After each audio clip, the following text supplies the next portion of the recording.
పోలీసుల కస్టడీలో సంచలన నిజాలు బయటపెట్టాడు మస్తాన్ సాయి. ఆర్టీవీ చేతిలో ఉన్నాయి మస్తాన్ సాయి కన్ఫెషన్ రిపోర్ట్స్ కి సంబంధించిన అంశాలు. హార్డ్ డిస్క్ లో వందల వీడియోలు, ఫోటోలపై నోరు విప్పినట్టుగా తెలుస్తోంది మస్తాన్ సాయి.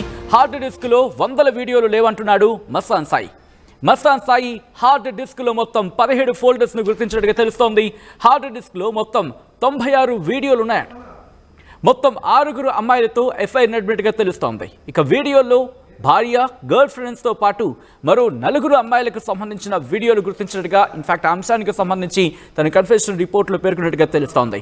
లావణ్యతో మాట్లాడిన వీడియో కాల్స్ సంబంధించి కూడా ఆ డీటెయిల్స్ చెప్పినట్టుగా తెలుస్తోంది. ఎక్స్క్లూసివ్ మీరు రిపోర్ట్ చూడడం జరుగుతుంది. కన్ఫెషన్ రిపోర్ట్కి సంబంధించి లావణ్య, రాజ్ తరుణ్కు చెందిన పర్సనల్ ఫోటోలు, లావణ్యతో మాట్లాడిన వీడియో కాల్ రికార్డింగ్ని కూడా ఆ కన్ఫెషన్ రిపోర్ట్, ఇన్ఫాక్ట్ కన్ఫెషన్ రిపోర్ట్లో చెప్పినట్టుగా తెలుస్తోంది. ఎవిడెన్స్ కోసం పెట్టుకున్నట్లు పోలీసులకు చెప్పుకొచ్చాడు మస్తాన్ సాయి. లావణ్యతో మాట్లాడిన కాల్ రికార్డింగ్ సంబంధించి కూడా ఎవిడెన్స్ కోసం పెట్టుకున్నట్లుగా పోలీసులకు చెప్పుకొచ్చాడు మస్తాన్ సాయి. దానికి సంబంధించిన కన్ఫెషన్ రిపోర్ట్ని మీరు చూస్తున్నారు ఆర్టీవీ స్క్రీన్ మీద. ఎక్స్క్లూజివ్గా ఇంకా ఎటువంటి అంశాలు పేర్కొనడం జరిగింది, మస్తాన్ సాయి తన కన్ఫెషన్ రిపోర్ట్లో ఇంకా ఎటువంటి విస్తుపోయే నిజాలను చెప్పుకొచ్చాడు తెలుసుకునే ప్రయత్నం చేద్దాం. మా ప్రతినిధి పెట్రీషియా అప్డేట్స్ అందించేందుకు సిద్ధంగా ఉన్నారు. ఎస్, ఆర్టీవీ చేతిలో మస్తాన్ సాయి కన్ఫెషన్ రిపోర్ట్. అతని దగ్గరున్న హార్డ్ డిస్కుల్లో ఏముందని 3 రోజుల్లో పోలీసులు కస్టడీ రిపోర్ట్లో పూర్తిగా చూసుకుంటే కూడా క్రాస్ క్వశ్చనింగ్ చేస్తారు. ప్రస్తుతం ఆర్టీవీ చేతిలో అయితే మస్తాన్ సాయి కన్ఫెషన్ రిపోర్ట్ ఉంది. పూర్తిగా 3 రోజులతో పాటు కస్టడీలో మస్తాన్ సాయిని విచారించారు. 17 ఫోల్డర్స్ ఉన్నాయని తెలుస్తుంది.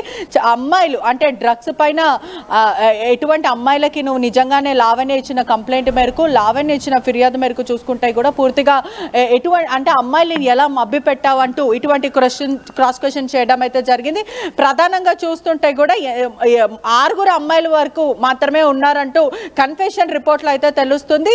ఎవరికి డ్రగ్స్ ఇచ్చావు, ఎక్కడి నుంచి డ్రగ్స్ కొనుగోలు చేస్తావని ఇటువంటి ప్రశ్నలు కూపిలాగే ప్రయత్నం చేసినప్పటికీ కూడా ఆ కన్ఫెషన్ రిపోర్ట్లో చాలా కీలకమైన విషయాలు ఉన్నాయని కూడా తెలుస్తుంది. అంటే ప్రధానంగా 3 రోజుల పాటు విచారణ జరిగింది. హార్డ్ డిస్క్లో 17 ఫోల్డర్స్ ఉన్నాయి. అదే కాక డ్రగ్స్ ఎక్కడి నుంచి కొనుగోలు చేస్తావని ఇవన్నీ అడిగినప్పటికీ కూడా డ్రగ్స్కి సంబంధించి నోరిప్పని పరిస్థితి, అంటే ఎటువంటి ఆన్సర్ ఇవ్వకుండా పూర్తిగా నార్కోటిక్ పోలీస్ అడిగినప్పటికీ కూడా జవాబు, ఎటువంటి డ్రగ్స్కి సంబంధించిన జవాబు అయితే ఇవ్వలేడు. ఏదైతే వీడియోస్కి సంబంధించిన దాని గురించి అడిగినప్పటికీ బయట ఏదైతే ప్రచారం జరుగుతుందో అది మోమాటికి అబద్ధాలు, కేవలం 6కి సంబంధించిన వీడియోస్ మాత్రమే ఉన్నాయంటూ మస్తాన్ సాయి పోలీసులకి చెప్పారు. దాంట్లో ప్రధానంగా లావణ్యకు సంబంధించిన వీడియో కాల్స్, అదే కాకుండా నా భార్య మరియు నా గర్ల్ ఫ్రెండ్కి సంబంధించి ఇవంతా కన్సర్న్తో తీసుకున్న వీడియోస్ అంటూ అతను